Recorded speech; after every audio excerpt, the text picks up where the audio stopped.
Yo, what's up? Welcome to Kinda Funny Games Daily for Thursday, August 12th, 2021. I'm one of your hosts, Blessing Adeoye Jr. Joining me is Tim fucking Geddes.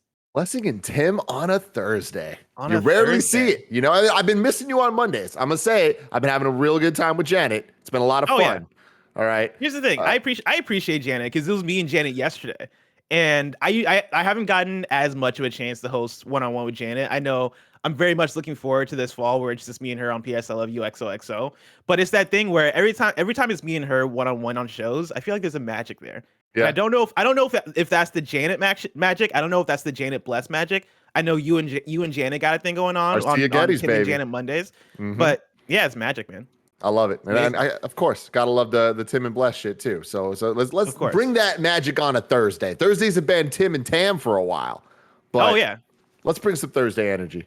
Now, Tim, I want to start this in a magical way because, as people know, we got the Blessings super fun games calendar that I've been updating over the months. All right, it gets longer and longer. It gets more and more incredible. Tim, I have a late entry into the calendar that I think you might appreciate. Kevin, I have a link in the doc if you want to open that link. It's a link to a YouTube trailer.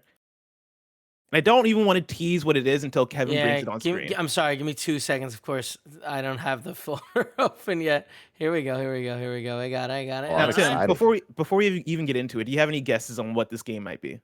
So you're adding a game to your list that was previously not announced? Yes. Ooh, I don't know. I haven't seen Twitter today, so I don't know. Oh, I don't even know what this could be.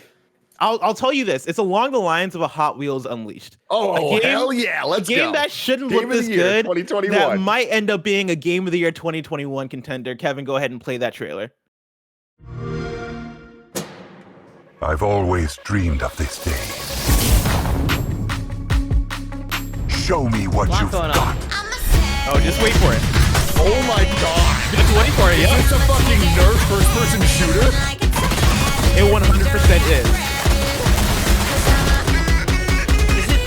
Is it PvE? It's time we get to know PvE and each other. PvP. I believe it's competitive multiplayer, but then also it has a single player campaign. That's crazy. I hope this blows up. I know it probably won't, but I really hope it does. It's the exact same thing of that Hot Wheels Unleashed trailer where I'm like, there's no way this can be good, right? But like looking at this trailer, this looks like everything I want from this kind of game. Now look, I don't want to jump Legends. off straight off just being negative about this, but I will say the difference between this and the Hot Wheels thing, and I even have this criticism about the Hot Wheels thing, but I like it. If you're going to make a Hot Wheels game, make it Hot Wheels. Have the Hot Wheels orange tracks. Play like if you're in a garage, you're in a real size garage, you're a little tiny car. I don't want to be like taking a Hot Wheels car, blow it up to real size, and it's just driving in the streets. I like that they're using real Nerf guns here. I don't like that they're not Nerf bullets. I want them to just commit to this being a Nerf game, not a game where they're shooting lasers and shit. I dig that, but I feel like that's the fantasy of Nerf, right? Like my thing is with the Hot Wheels thing. Hot Wheels don't run like real cars. Like them shits, they don't have fucking drivers behind the wheels. Like Nerf guns, when you're in a Nerf gun battle, your imagination is running wild, right? Like you're shooting those Nerf guns as if you're shooting lasers. That's my thing. I think this makes sense. This is part of the imagination of it. But what's the difference then between this as a video game and Apex? I mean, it's the branding, it's the energy. It's the family-friendly nature. I got an IGN article here that I'll read about Nerf Legends, where I guess IGN was the ones that exclusively announced Nerf Legends on their site, where they title it, Nerf Legends is a sci-fi shooter fully loaded with the classic dart guns. This is from Matt Purslow. He writes, IGN can exclusively announce Nerf Legends, a sci-fi FPS from Game Mill Entertainment based on the range of beloved toy guns from Hasbro. Nerf Legends is described as a family-friendly FPS, and so is a tamer alternative to the likes of Halo and Call of Duty. It features, but that's an interesting way to put it because in my head, Fortnite is more so the alternative. But I like where they're going here with the marketing. Yeah, it features both single player and multiplayer modes, with the campaign pitting you against evil robots using a whole arsenal of accurately depicted Nerf blasters. Although these ones fire energy, not foam darts, and the PvP supporting up to 8 players. Set across 19 sci-fi locations, the campaign features a variety of boss battles and challenges. Along the way, you'll be able to acquire power-ups such as magnetic pull-up darts, magnetic pull darts, push darts, secret darts, and slow darts that will add variety to combat encounters. They're used in combination with an arsenal of 15 Nerf blasters that have been pulled from Hasbro's Mega, Ultra, and Elite toy lines. Each blaster can be personalized with perks and skins. Your player character is also customizable. Tim, Yes. like the further I get to this article, the more I'm like, you guys put in way more than you had to in this game. Because I Well, would I mean, hey. a basic ass bitch. Hey, here's a shooter mode, and that's about it. Nah, man. But they're going They're in. You got they're 19 talking different about locations. darts. If they're going to yeah. do this, they got to do it. You know why? You got to go all the way. It's Nerf. Thank you, Kevin. Thank you, Kevin. There it is. There it is. It's Nerf or nothing. Nerf Legends out this October, a late entry into the Blessing Super Fun Games calendar. Everybody look forward to that. But for now, Tim, let's talk about Call of Duty leaks, new game studio, and more, because this is Kinda Funny Games Daily, each and every weekday at 10 a.m. live right here on twitch.tv/KindaFunnyGames. We run you through the nerdy news you need to know about.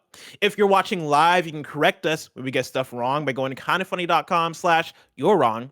If you don't want to watch live, you can watch later on youtube.com/KindaFunnyGames, roosterteeth.com, or you can listen later on podcast services around the globe by searching for Kinda Funny Games Daily. To be a part of the show, to patreon.com/KindaFunnyGames, where bronze members or above get to write in, and silver members or above get the show ad-free with the exclusive daily post show.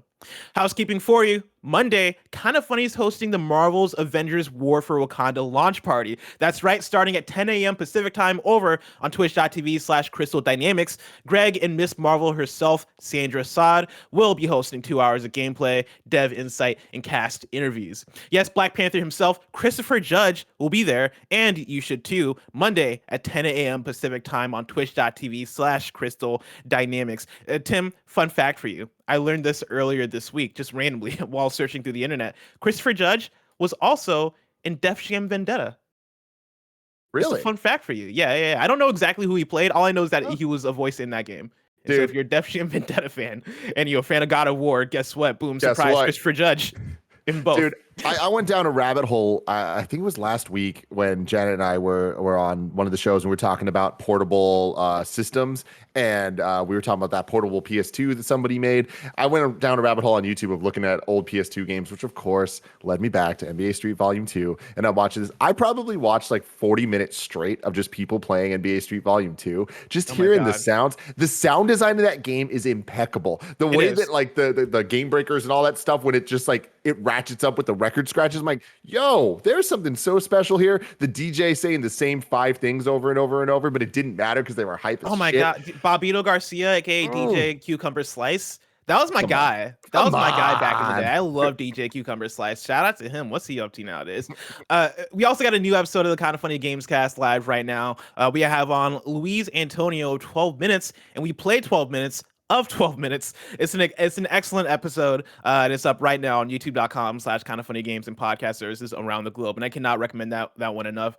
We have such a great time. Very fascinating game, and talking to Luis about it, he had a lot of fascinating things to say about it. And so it was a wonderful one that I recommend anybody go check out that episode. Whether or not you're looking forward to 12 minutes, I think it's one that you don't want to miss. Thank you to our Patreon producer, Blackjack. Today we're brought to you by Freshly, but I'll tell you about that later. For now, let's begin with what is and forever will be the Roper Report. It's time for some news. We have 6 stories today.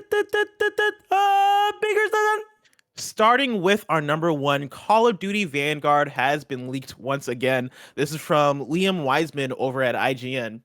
We all know that a new Call of Duty game will drop this year, as they do every year. And it looks like more details on the next installment have been leaked via the latest Call of Duty Black Ops Cold War update.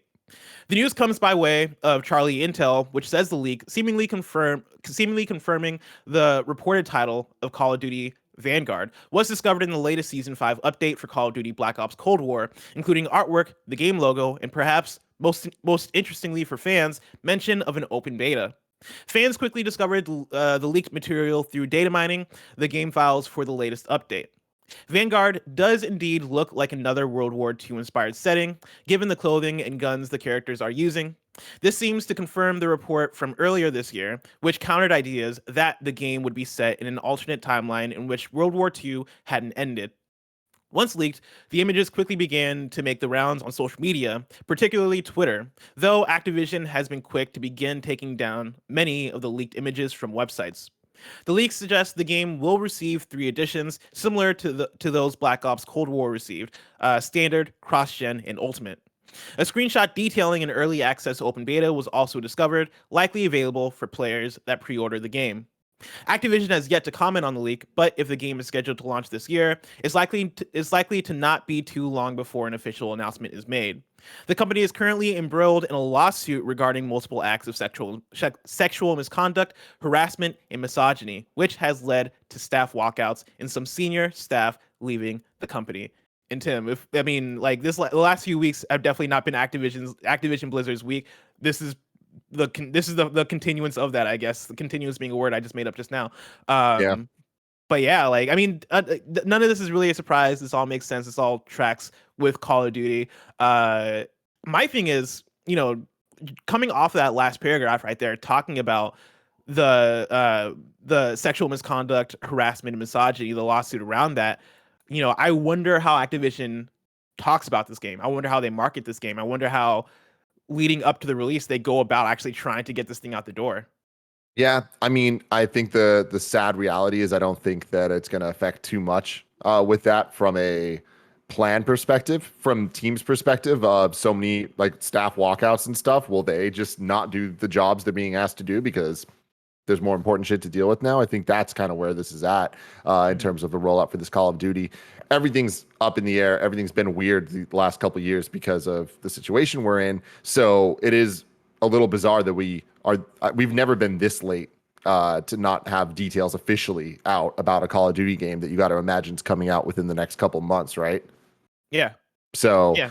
I don't think that necessarily I think that has more to do with the Corona stuff and just Activision's plans when it comes to E3 and Gamescom and all those other events, Summer Game Fest as a whole, than it does these other things. But now they're all compounded, they're all together, and we can't talk about Activision games without talking about the reality that company is dealing with right now.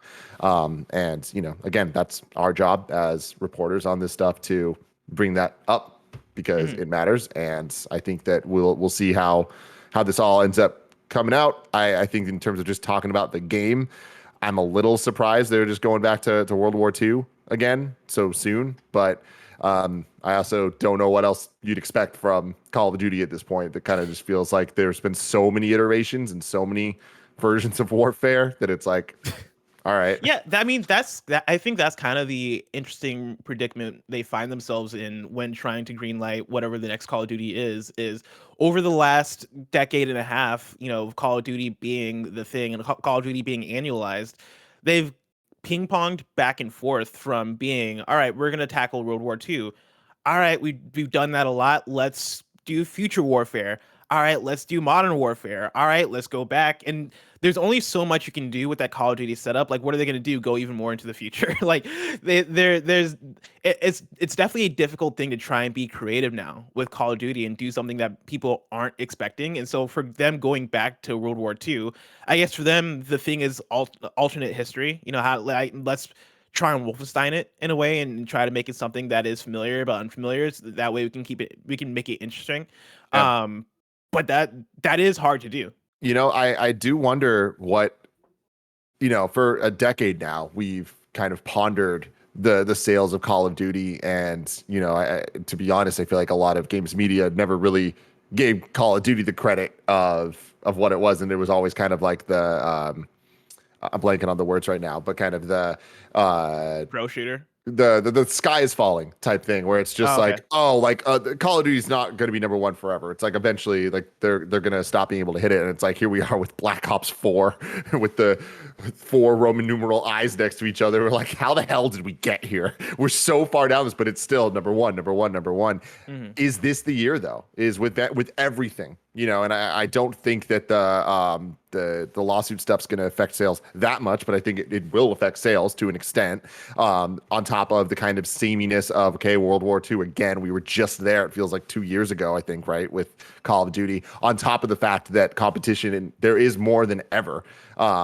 Whereas back in the day, it was Call of Duty versus Battlefield. Well, this year, it's Call of Duty versus Battlefield versus Halo versus Fortnite versus Apex versus Warzone themselves, right? Like with the creation of Warzone and over the last couple of years, it kind of getting its stranglehold on the Call of Duty community and the gaming community.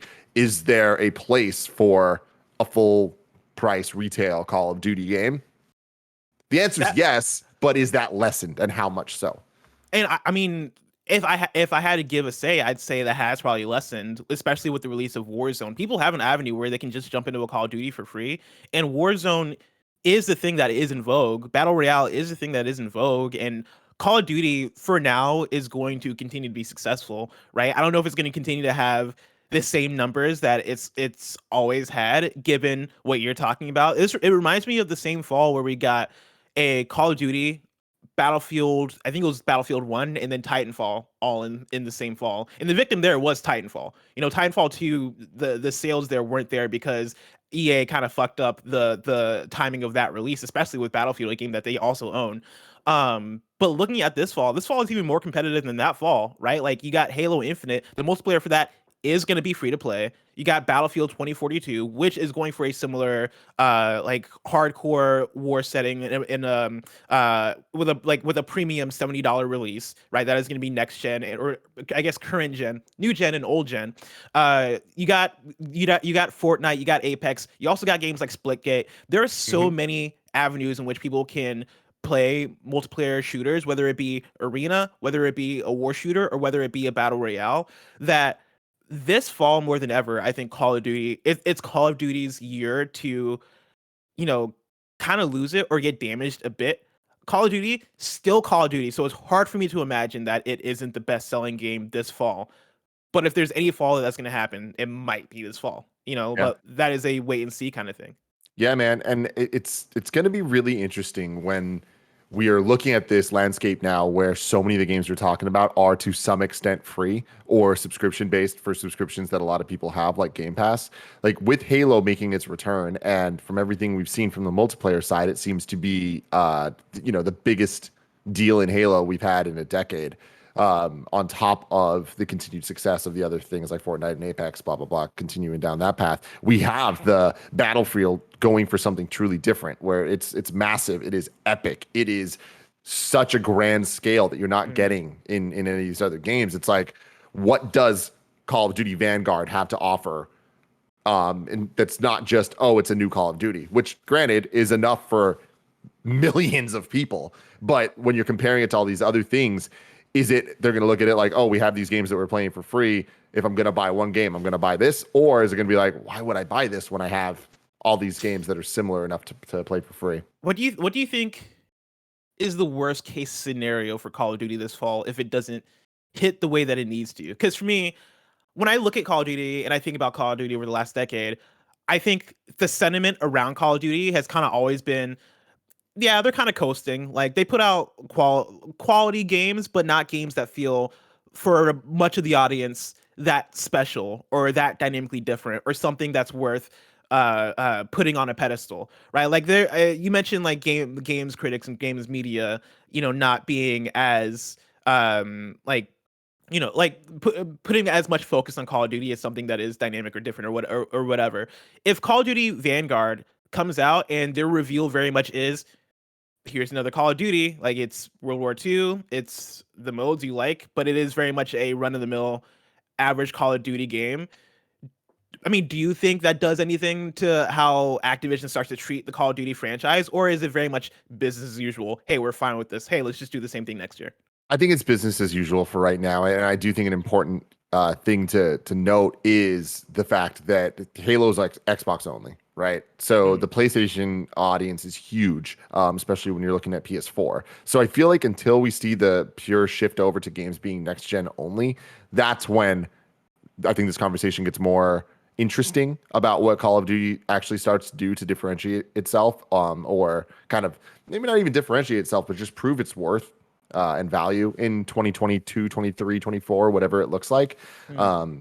But I wouldn't be surprised if we just see a continued trend towards supporting Warzone and these new tentpole yearly games kind of just being a pricey excuse to have new themes and stuff for Warzone. Tim, let's keep talking about Activision Blizzard with story number 2. Diablo 4's game director is out at Blizzard. This is from Michael McWhertor at Polygon.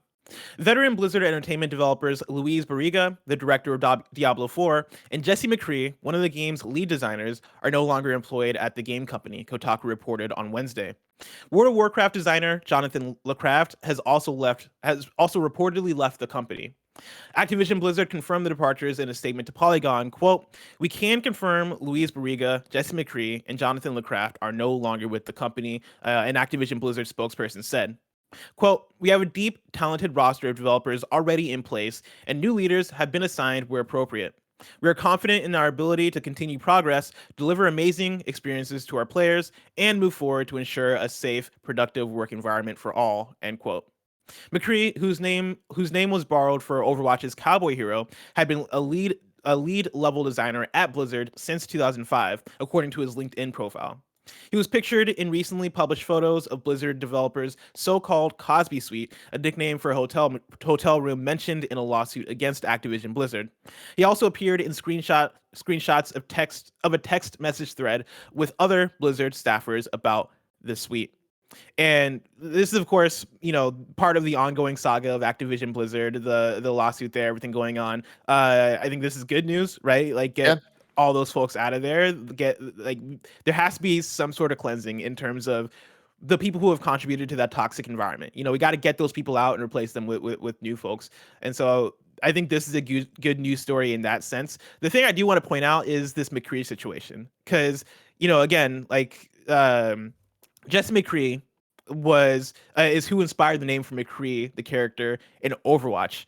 And with Overwatch 2 around the corner, I wonder if they keep that name. I wonder if they rename McCree to something new, because that is kind of a weird thing to have hanging there, right? Like, you let go of this guy, you acknowledge that, hey, this was a problem. This guy is a factor into what our culture has been here.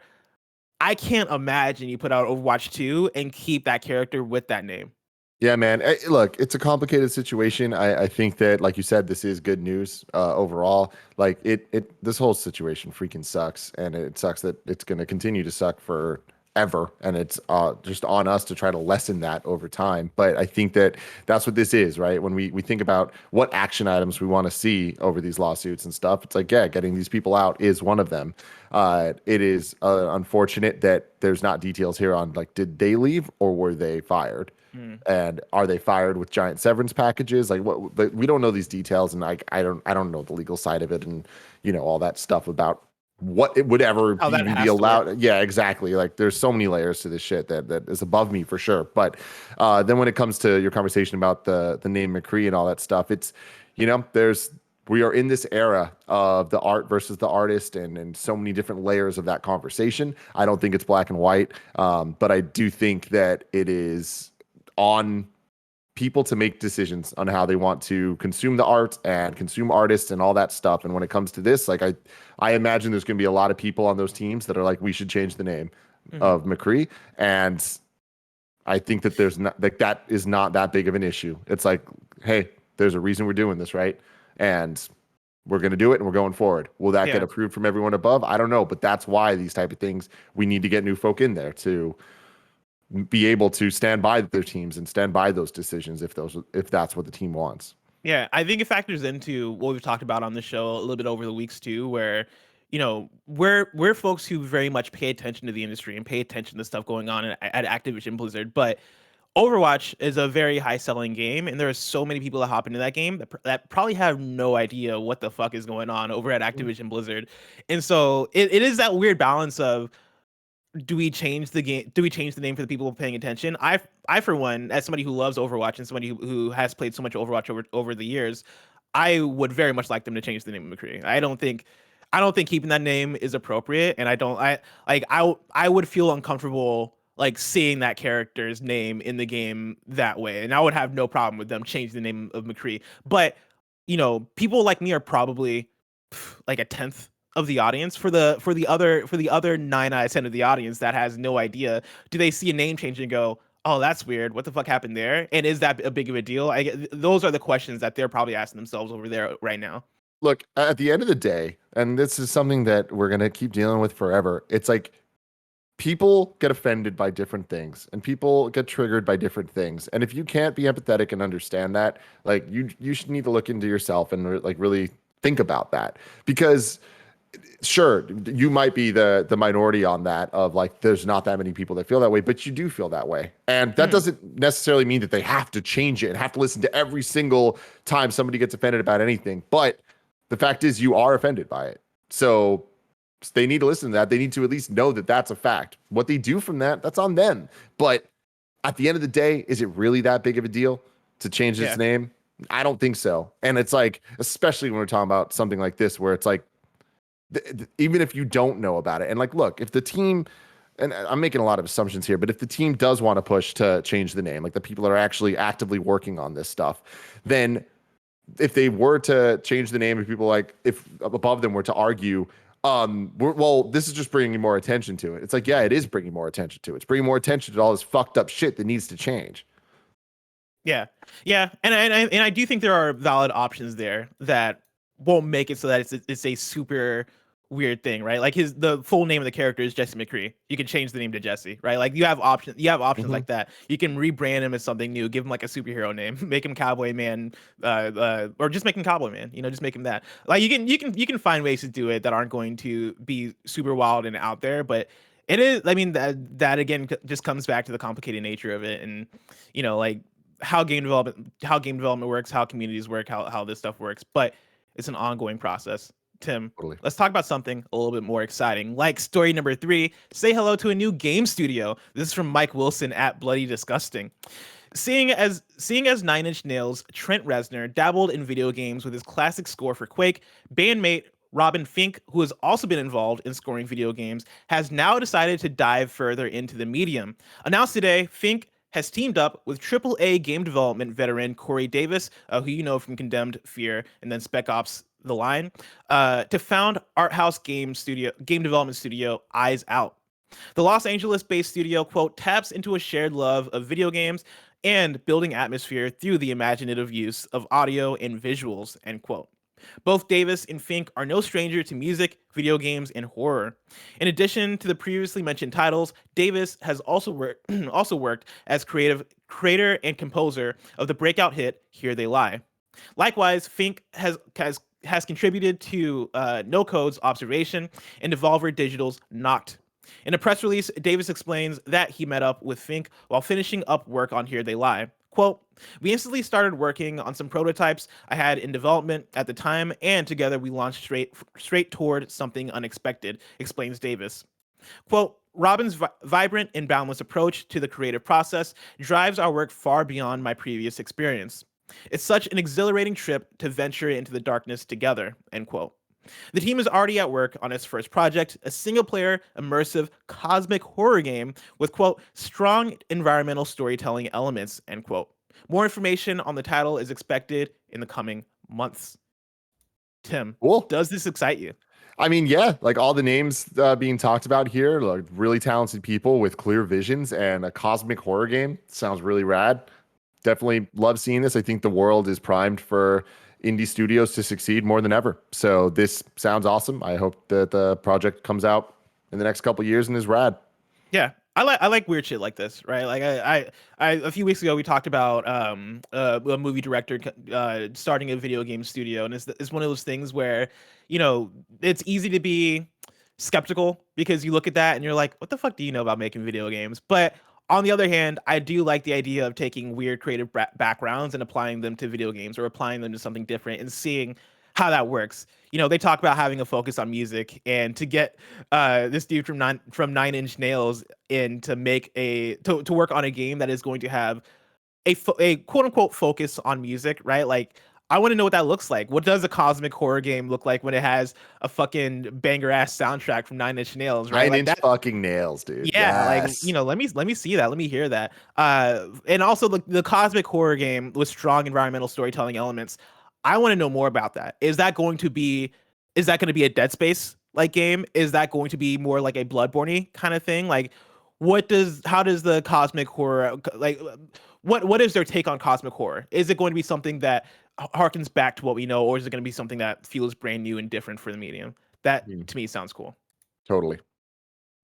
Tim, Yes. we have breaking news. Yes, but we do. before we get into that breaking news, I want to tell you about our sponsor. Of course, you can go over to patreon.com/kindafunnygames where you can get the show ad free. But for now, since you didn't, let us tell you about our ads.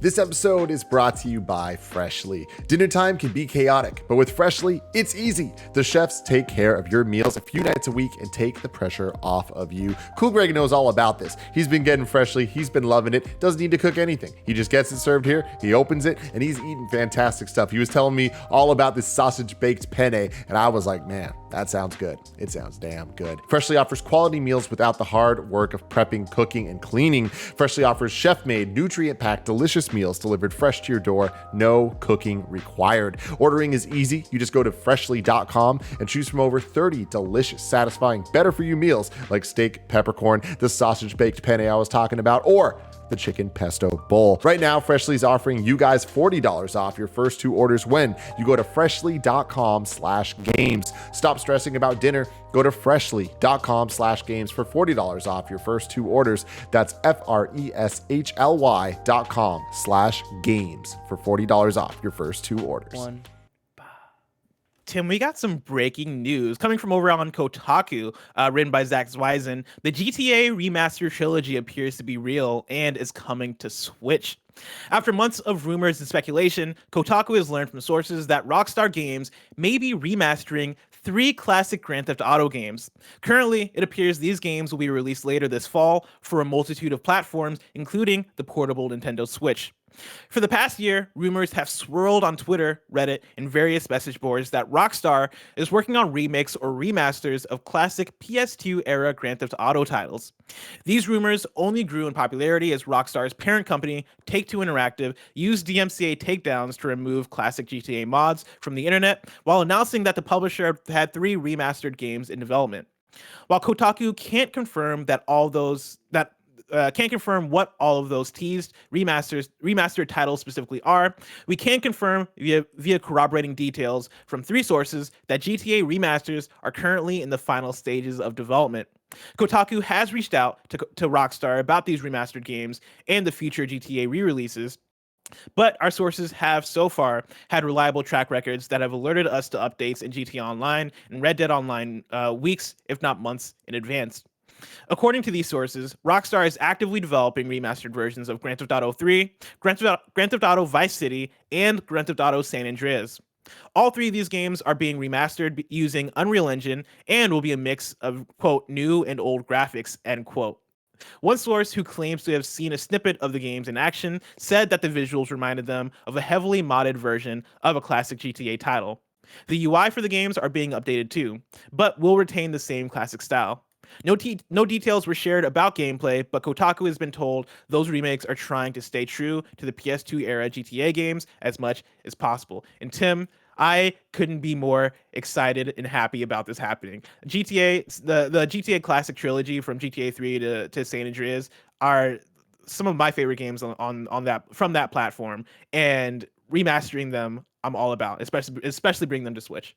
Absolutely. And on top of that, like I think what they're saying here about using the Unreal Engine and a mix of new and old graphics, all that, fantastic stuff. Because like if this were just ports of the games, we've had that for the last 20 years in so many different ways. Like it coming to PC and then eventually, like you could play the GTA 3 games or 3 trilogy on your iOS, like on phone, and have it look way better than PS2 ever could, right? Mm-hmm. So like that's crazy, but for them to actually go in and do the proper type of remastering that we've seen in the last couple of years, this generation is very, very exciting. And I've been wanting to go back and just dabble a little bit in all 3 of these games, just for that nostalgia kick. So this sounds rad, and something that I never really thought we'd see, surprisingly, because I thought that they would have just been okay with the amount of times it's been ported, like with the first remaster that they did. But this sounds super great, especially if it's one package. That's why I'm slightly excited about it. The fact that they're going back and actually remastering it, using the Unreal Engine, that tells me that they're doing more to it than just a simple upres. At least I would hope so, right? Like I don't want this to just be a simple, hey, we're doing what Xbox does with, FPS boost and upresing to 4K and all that stuff when you have backwards compatible Xbox games. Like we actually want to go in and actually bring this forward a bit. And more similar to Master Chief Collection with Halo 1 and 2, right? Which yes. I guess granted they were separate games before that, but yeah, that type of thing where it's like you're actually from the ground up changing it. The one thing that I'm worried about that is a real issue is the licensed soundtracks, and I doubt they're gonna get all of the songs back. Yeah. So that's kind of a bummer, but yeah. But I mean, I think the Halo Master Chief Collection is the good example of that's the dream. If they do that, then I'm all in, because I part of me has the fear of, these are PS2 games, and so remastering them we could end up with a Prince of Persia situation where they finally reveal it and we're all like, oh, but this still looks like a PS2 game. This probably still plays like a PS2 game. If it is that thing where they're going in, they're redoing the assets, they're making it feel, or they're making it look like something that does play and run like a PS4 game or ideally a PS5 game, then let's fucking go for it. Let's do it. That is the dream. But yeah, there are all those worries. Like, the soundtrack. The soundtracks mean so much to those games, especially Vice City and San Andreas. If Radio Los Santos doesn't have Today Was a Good Day by Ice Cube, I don't want it. I don't want it. Yeah, I don't want that shit. We need Flock of Seagulls, baby. We need Guns N' Roses. Come on. Exactly. I need Eazy-E. I need the classics in that soundtrack, and so fingers crossed they're able to bring that forward. And yeah, like I'm playing it on the Switch. Sounds like such a dream come true. That sounds like an amazing thing as well. And yeah, I'm ready to play San Andreas for the 9th time. Honestly, I'm all about it. Tim, let's get back on track with story number 5. Splitgate wants to come to Switch and mobile. This is Jared Moore at IGN. 1047 Games, the studio behind the Portal meets Halo FPS Splitgate, says that it would like to see the game on Nintendo Switch and mobile in the future. During a developer Q&A streamed on Twitch, the development team was asked whether players could expect to see the game ported across to other platforms in the future. Quote, "We haven't started on it, but it's absolutely part of the vision," 1047 Games CEO Ian Prew said. Quote, "Part of the vision is we want to be available on everything. We want to be available on mobile, Switch, everything," end quote. Elsewhere in the Q&A, Prew spoke further about the future of Splitgate and whether the game would likely be ported to Unreal Engine 5 to take advantage of additional features that the new engine offers. Quote, "I'm not going to say no, but we haven't looked at it. That's not happening anytime soon, realistically," Prew said. Quote, we have done a lot with Unreal Engine 4, and we have a game that is extremely well optimized, that works very well. In 5 years, are we going to port to Unreal Engine 5? I don't know. Maybe we'll just take pieces of Unreal 5 and plug it in. He continued before finishing and noting that Rocket League, the highly popular vehicular soccer game, currently runs on Unreal Engine 3. Though it would certainly be a sight to see Unreal Engine 5's dynamic lighting playfully bounce around Splitgate's constantly opening and closing portals, it seemingly won't be a reality anytime in the next few years.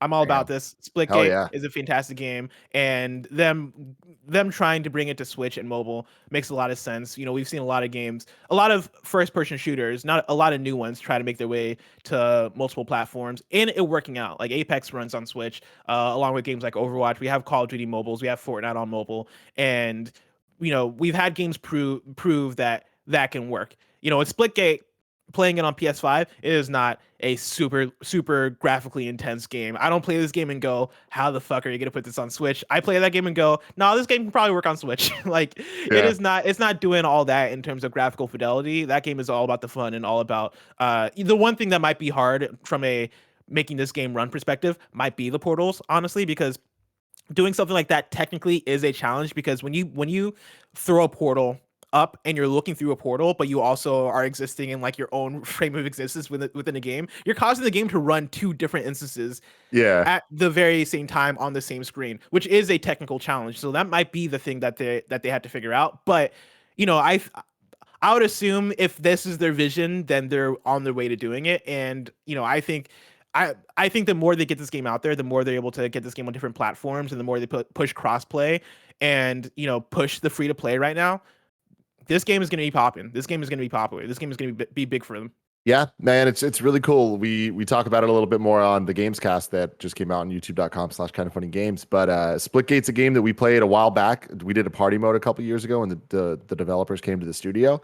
And to see what it's turned into is completely incredible. If you don't know, it's essentially Halo with portals. And that it's exactly as fun as it sounds. So definitely check it out. And I don't know if you guys talked about this on Games Daily yesterday, but there's also a next gen update coming. So PS5 and Xbox Series X as well. Yep. And Demo Charge in chat mentions it's not 2 instances, just rendering twice, which is very much what I meant. So thank you for the correction on that one. But yeah, dude, and that's one that I hope when they port to PS5 and Xbox Series X, those are the versions that really shine, in graphics. I know the game is crossplay as well, and so they want to have some parity between versions so that people aren't playing 2 different games on different platforms. But I would hope that with that port comes in, the 4K assets and all the benefits I get from playing on something that is next gen. Mm-hmm. But for now, we'll have to wait. For now, we can jump in to our final news story for the Roper Report. Story number 6, Unity. Actually, no, there's 7 news stories. So this is the second to last news story. Story number 6, Unity acquires Parsec. This is James Batchelor at gamesindustry.biz. Unity continues to add more services and tools to its portfolio with the acquisition of Parsec. Founded in 2016, Parsec offers customers a remote desktop tool that uses streaming technology to allow users to work from any location. Now the company will become part of Unity as part of a $320 million cash deal, which is expected to close during Unity's third quarter, ending on September 30th. During an earnings call following Unity's most recent financial results, CEO John Riccitiello said Parsec was already widely used by his own staff, as well as many of Unity's customers. It is also used by major games firms such as Electronic Arts, Ubisoft, and Square Enix. Parsec has seen significant growth as the world adapted to the COVID-19 pandemic and more companies shifted to remote working or a hybrid model. The company's subscription business is growing by 170% year on year. Tim fucking Geddes, $320 million for Parsec. Does that make sense for Unity? A lot of money. Parsec. What do I know that from? I think we've used Parsec if you've done game demos. That's what quarantine. It is. Yes. Okay, cool. That's very interesting. It makes sense, especially for Unity as they're continuing to, kind of figure out what game development and demos and all that stuff looks like in a world that no matter what will forever be hybrid going forward, right? Of the in office or at home and all that stuff. Like, makes a lot of sense. Yep, makes perfect sense for that. It's funny because when I first read this news story, I was trying to put the pieces together as well of like, Unity buys Parsec. Well, how does that make sense? And it was the thing where I was thinking Parsec as the app that I use to play NFL Street 2 online with friends, because I've used it for that, right? It's a great tool to be able to play to be able to allow people to basically remote into your desktop so that you can play games together. But from a development perspective, for Unity, where this becomes value is that for game developers right now, working from home is becoming much more of a bigger thing, right? Not just from the pandemic, but going forward, once we reach post-pandemic, whatever that means for you, working from home isn't going to stop. People are still going to make games from home. People who are developing on Unity, especially a lot of indie developers, a lot of smaller teams are going to be working from home and needing to remote into other people's desktops, needing to collaborate with other developers in a way that they can do adequately from home. And so taking Parsec and building that into Unity for them is probably a genius idea that is going to solve a lot of issues around that. And so that makes sense. I'm still going to use Parsec to play NFL Street 2 online. Hopefully, hopefully that functionality doesn't go away. And for Unity, I imagine they don't fuck with it in that sense. But this does strike me as a good idea for them, for what Unity is and expanding Unity as a game development platform. Mm-hmm. So good for them. Go get them, Unity. Get them. Our final Roper Report story number 7. There's Pandemonium at Nintendo World. God, this is from stop right now. can't take it if this is actually a negative bad thing. Please let this be fun chaos news, Bless. Please. Tim, I have good news for you. It Thank is God. fun chaos Thank news. God. I'm pulling from Chris Scullion at Video Games Chronicle. Kevin, I have a video, if you can pull it up, that is in the doc under the news story. A stack of decorative Goomba characters at Japan's Super Nintendo World fell over this week, narrowly missing guests. The incident happened on Monday afternoon at the Osaka-based park's Yoshi's Adventure Ride, Asahi Shimbun Digital reports. The piece of scenery, which is shaped like 4 Super Mario Goomba enemies standing on top of each other in a stack, fell over and landed near the entrance to a tunnel on the ride. The Goombas reportedly fell from a height of several meters, but landed on a section of the ride that was inaccessible by guests, meaning nobody was hurt. A video shared on social media shows 4 Super Nintendo World staff members struggling to lift up the statue, suggesting it's heavy. According to park management, some attractions in the park were suspended until the morning of the following day, so staff could perform checks to make sure everything else was safe. It's not confirmed if winds caused the Goombas to fall, but the operating company is currently investigating the cause. Tim, could you imagine being at Super Nintendo World and you look over and you see a stack of 4 motherfucking Goombas just slowly tipping over, slowly making their way toward the ground? Now, here's the thing. I've seen a YouTube video of this ride in action, and it is like the world's slowest moving ride too. So it would be like insult to injury because like you're not moving quickly. You're in this damn Yoshi going 1 mile per hour, watching these goddamn Goombas fall. Bless. Thank you. Thank you for making this part of the show because you just read through this thing super seriously as we watch this video that shows fucking nothing. This video might be the worst footage ever of all time. But the funniest thing is you talking about, hold on. A video shared on social media shows 4 Super Nintendo World staff members struggling to lift up the statue, suggesting it's heavy. And you said that as this is being shown. That is the fucking funniest thing in the world. Like, look at them struggle. Look at them struggle to try and carry these things off the stage. And could you imagine, like, being on this slow-ass Yoshi ride and fucking Goombas fall toward you, and you're like, fuck, this is what Mario goes through in these games. I'm Mario in this situation. I'm riding a Yoshi, and these Goombas are attacking me. If anything, it's authentic. If anything, you're getting the real experience. Oh, my Lord. I love it. Tim, I cannot wait for me, you, and the rest of the Kinda Funny crew to eventually make our way to Super Nintendo World and ride the Yoshi ride and avoid the Goombas. But that is just so far away. If I wanted to know what's coming out to mom and grab shops today, where would I look? The official list of upcoming software across each and every platform as listed by the Kinda Funny Games Daily show hosts each and every weekday. Yeah.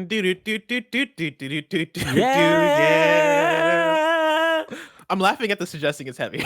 It's so funny. Whoever wrote this was in their bag. They're in their Duffy for sure. Shout out to Chris Scullion at Video Games Chronicle. You did your thing on that article.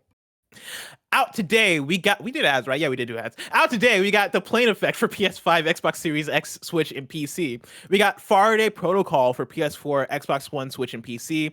Foreclosed for PS5, PS4, Xbox Series X, Xbox One, Switch, and PC. Tetragon for PS4, Xbox One, Switch, and PC. Art of Rally for Xbox Series X, Xbox One, and Switch. Non, the First Warp for PC and Mac, Fire Tonight for Switch, PC, and Mac, The Amazing American Circus for PS4, Xbox One, Switch, and PC. I'm pretty sure that's a movie starring Hugh Jackman. Naraka Blade Point for that's a Greatest Showman reference that nobody got. I apologize. I was right there. That movie sucks. Thank you. Though. Sweet. Yeah, no, that movie's not good. I was hanging out with the homies, right? I won't reveal the homies, Yusef. But they're like, hey man, you're gonna love The Greatest Showman. You love musicals. You love Hugh Jackman. You're gonna love The Greatest Showman. And I love Zac Efron. Watch The Greatest Showman. Kevin, I was so disappointed in that movie. Why wasn't that movie better? You know, like it should have been way more better. There's like one better. There was one, maybe two great songs in that musical. A lot of veiled racism too. A lot of veiled racism that they didn't address. Nope. That they didn't address whatsoever. Nope. It was weird, right? I guess shit's normal. Hey man, you know what? We still have Hairspray. If you want a good Zac Efron. Still have hair. We'll always have Hairspray. Bless. And you got Les Mis. You know, if you want to see a slightly better Hugh Jackman role in a musical, you got Les Mis. Bad singing, you know, terrible singing. What? You don't like the singing in Les Mis? You didn't like I Dreamed a Dream? No, I mean, some songs are great, but like, should Russell Crowe ever sing? Okay, you are asking relevant questions. That is a good question. Should Russell Crowe ever sing? That's a good point.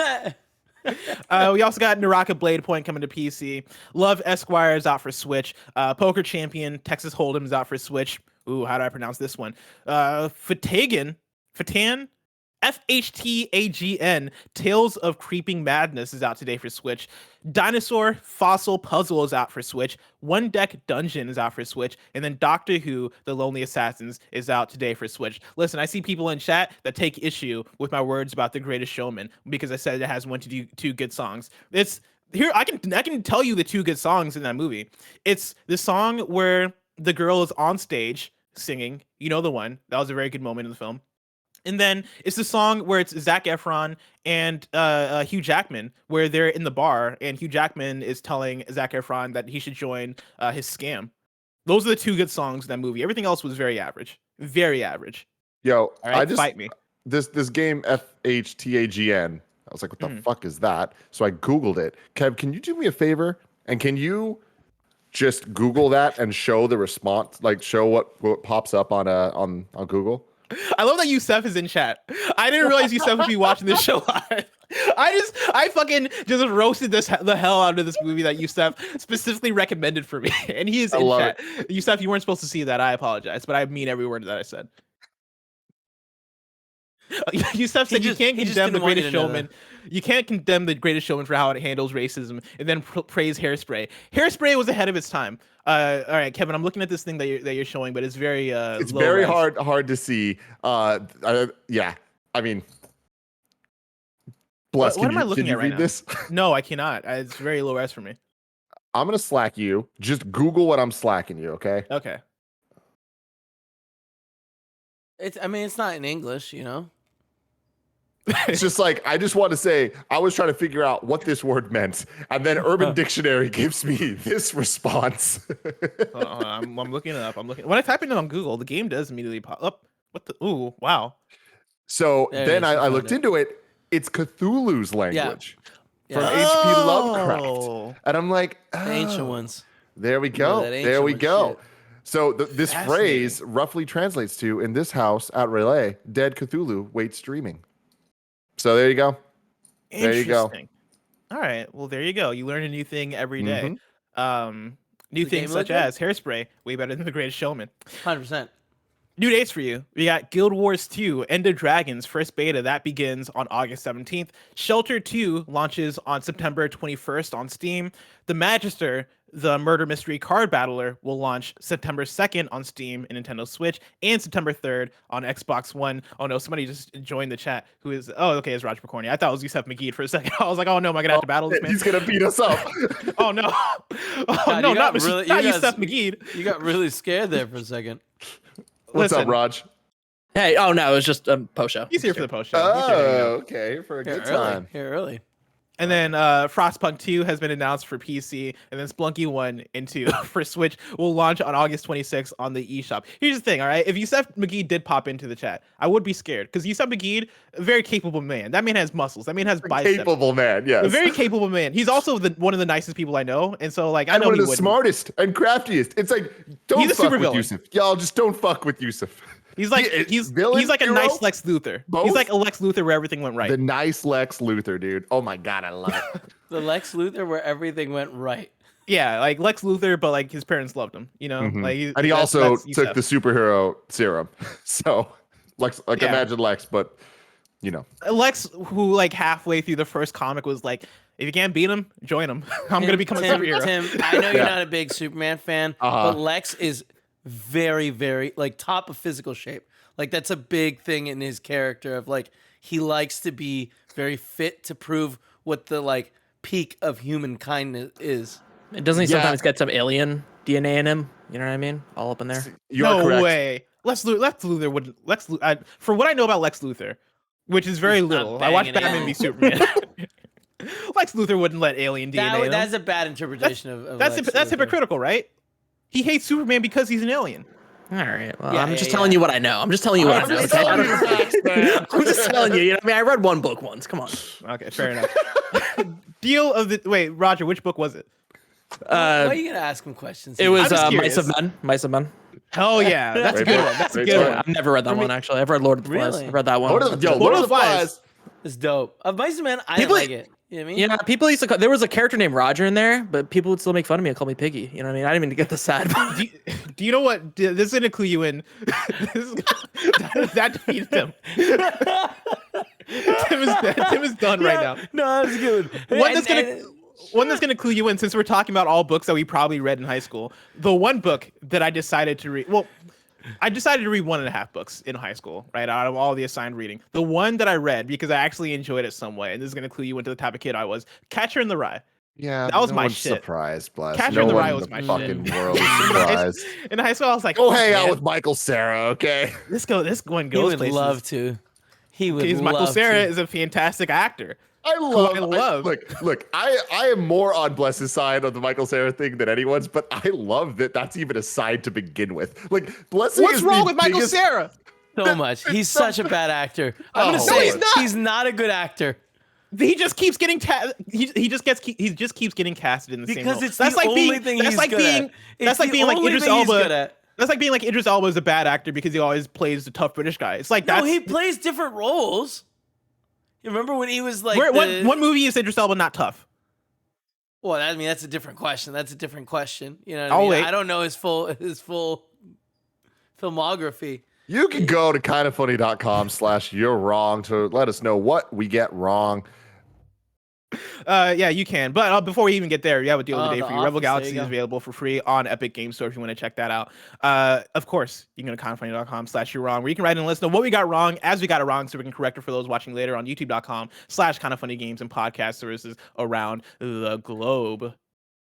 One that I think is interesting here is Ben Hutchison says, you're wrong. In addition, that I think is really interesting is several popular Overwatch League casters stopped saying McCree in cast and just started referring to him as the cowboy. So it's already starting in communities. Hell yeah. And then let's see. Hard if I find writes in here and says, Bless, while I agree with you that the name should be changed, I'm glad you're not in the naming department. Cowboy Man is an absolutely terrible name. I don't disagree. That you are correct. Don't name him Cowboy Man, but I do like the Cowboy as like a nickname that the casters are giving him. Shout out to the casters. Here's the thing, Bless. Cowboy Man is only a dumb name because it's a little redundant with the boy and the man. Let's just call him Cowman. You're right. You're right. It is redundant. And Cowboy. Cowboy Man. Cowman, dude. Oh, Jesus. Nana writes in and says Idris Elba as Charles Minor in The Office was not tough. I didn't watch Debatable. those. That man was definitely tough. Yeah. I was gonna say I didn't watch the episodes, but I've seen Wait, really? screenshots. I've not watched through The Office. I've only seen like one-off episodes whenever it was on Comedy Central or whatever channel. You got. Come on, man. But he looked tough whenever I was You seeing him on should screen. watch The Office, and Roger needs to watch Seinfeld. You don't Do I need to watch The Office. Office, I though? probably do need to watch Seinfeld. because You I don't get need to it. watch The Office. I get I The think you'd Office. like. You don't get it. I just Yeah, watched it for see, the first Tim time just watched like it. a year and a half ago. Dude, it's as good as everyone says it is. It mean, really fucking is. One-off it episode seems here, one-off good. episode there. It's whatever. It's building with the characters. I'm like, damn. Growing these with them is motherfuckers get it. amazing. Yeah. Yeah.